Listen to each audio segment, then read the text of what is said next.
I've done videos before about ESOS, but this is an updated video. It brings in all of the legislative changes that happened tail end of last year in November, and it also looks forwards to what you've got to do over the next 4 years. So this is an update.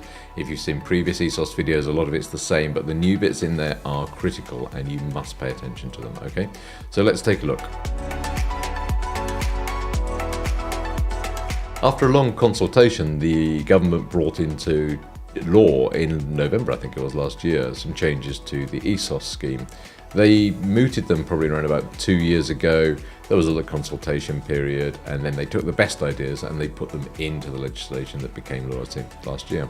They affect the current scheme, ESOS Phase 3, okay? And to allow companies to adapt to the change in legislation, they've actually extended the compliance date from last December through to June this year, okay? So that was the kind of the process they followed.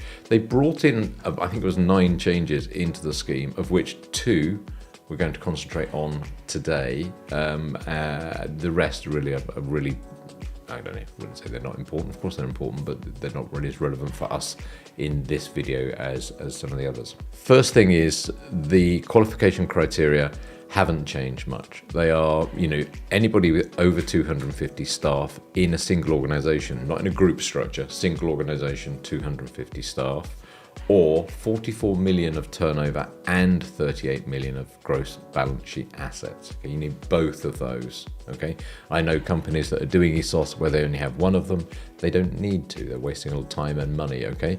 Third criteria is you're part of a bigger group, so your sprawling corporate empire that you're part of, any part of your group that qualifies, you qualify. Okay, that includes investment companies. If you've got investment from investment PE house or VC, and it includes overseas ownership. Okay, so just be careful of those; they catch people out. The last one's a bit of a weird one. There's a 2-year rule, so even if you're below the threshold on the 31st of December 2022, which is the critical date, even if you're below the threshold on those on that date, if you haven't been below the threshold for 2 financial periods, you're still in. Okay, so you need to, if you're below those thresholds, 2 years in a row, and then you're out. So the qualification criteria are there. They haven't changed much at all. It's been updated really.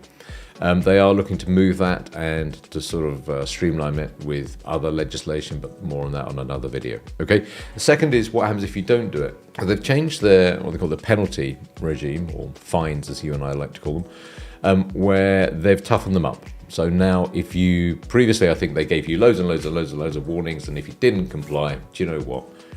As a last resort, they would fine you to focus your attention.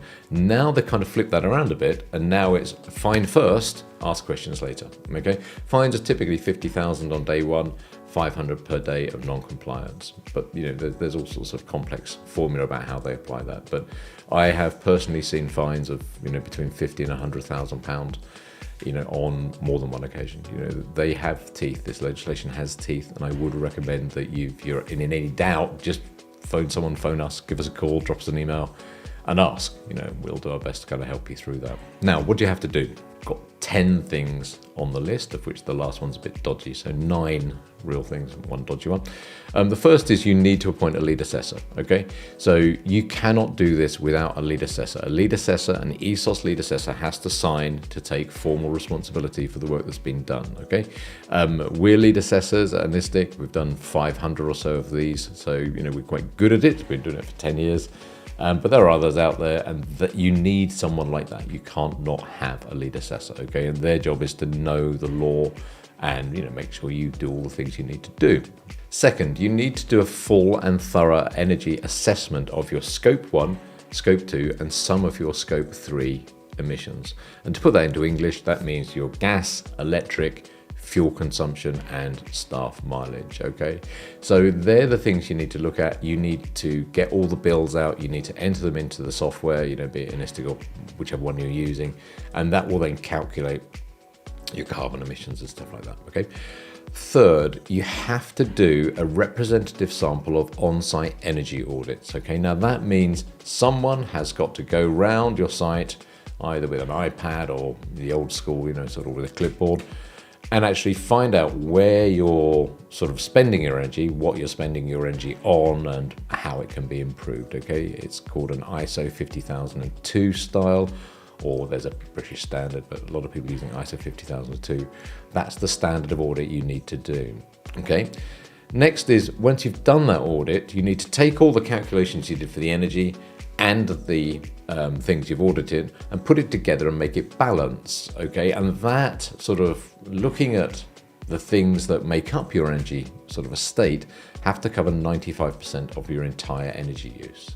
Okay, it's called energy balance. It's, as I say, the software kind of does most of it for you, but there is a bit of sort of tweakery that you need to do to get that right. Okay, if I were you, I'd just let the ESOS lead assessor do that. It can be quite fiddly.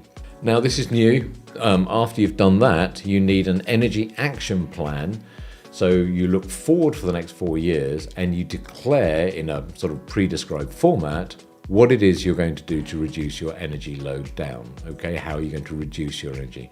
It must cover 4 years, must cover certain dates, must be in a certain format, but basically you're saying, this is what we're going to do to reduce our energy. Okay. Interestingly, that's a publicly disclosed document. Okay, so that the information in there will be made public. So just make sure you get that right. The next thing is, once you've got your energy action plan, you need to put it together with the calculations you did on your energy and your energy audit sort of evidence and your energy balance. You wrap that all together in something called an evidence pack. The evidence pack must be distributed to all of the members of your corporate group. That's new, but send it out to them. If I were you, I'd just highlight, it's quite big, 150, 200 pages. So, just highlight out the bits they need to take and pay attention to is what I'd do there. Next, that evidence pack needs to be signed by a senior director, saying that in that senior director's opinion, she thinks it's okay to distribute. It's done in compliance with the legislation, and she is taking responsibility for that piece. Okay. Next is you have to then notify the Environment Agency that you've done all that. Okay, so you have done lots of work, and ESOS is a fair amount of work. Don't let anybody tell you any different. You've done all the work, you've produced your evidence pack, it's been signed off by a lead assessor, it's been signed off by the senior director. You then need to notify the Environment Agency that that's been done. There is a portal coming for that. I've had a look at it. So far, it looks, the bits I've seen, looks fantastic, but that's not live yet. It will be live soon. Okay, so that's all coming, and that's the notification piece. The last thing I want to sort of bring to your attention is a new piece of legislation that was introduced is you then must report progress against that energy action plan every year, okay?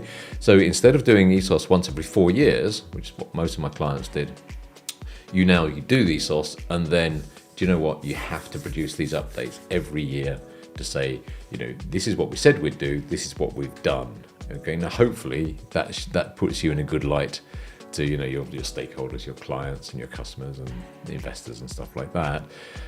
So just be careful, because that is a public document. Okay, again, the energy action plan is public, and your progress against the plans you've made public are also public.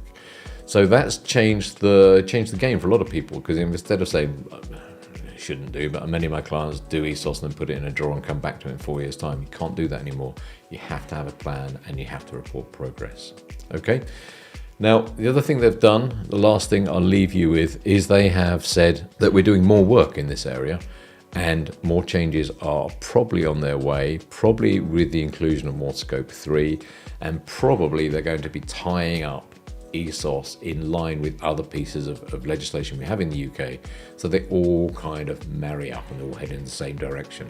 Okay, so that's where we're heading, but the things I've just laid out for you, they're the things you need to do. So there's 9 things there. You need to do them. You need to get that complete by June 2024, or else, as I say, you might be on for a penalty. Okay, so there you go. That's the changes to ESOS Phase 3. I hope that was useful. If you need any help or guidance or any software to kind of drive all this for you, let us know. I'm always happy to help where we can. All right, see you next time.